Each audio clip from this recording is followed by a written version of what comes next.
दत्तगुरू. दत्तगुरू हे भगवान विष्णूचे 6वे अवतार मानले जातात. त्यांना ब्रह्मा, विष्णू, महेश या त्रिमूर्तीचे स्वरूप समजले जाते. ते महर्षी अत्री आणि माता अनुसूया यांचे पुत्र आहेत. ते महान योगी म्हणून ओळखले जातात. त्यांची उपासना केल्यास त्रिमूर्तीची उपासना होते. दत्तात्रेयांना कलियुगातील देवता मानले जाते. त्यांच्या शिकवणी अवधूत गीता आणि त्रिपुर रहस्य या ग्रंथामध्ये संग्रहित आहेत. अनेक भक्त दिगंबरा दिगंबरा श्रीपाद वल्लभ दिगंबरा या मंत्राचा जप करतात आणि गुरुवारी त्यांची विशेष पूजा करतात. दत्तात्रेय ही 3 शिरे असलेली देवता औदुंबर वृक्षाखाली यज्ञकुंडासमोर अथवा अग्नीसमोर बसलेली दिसते.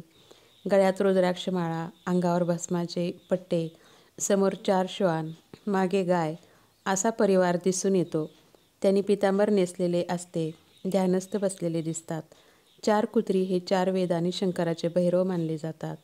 रुद्राक्ष अंगावर भस्म लावलेले यावरून ते स्मशानात राहणाऱ्या शिवशंकराचे स्वरूप असल्याचे दिसतात. अवधूत चिंतन श्री गुरुदेव दत्त.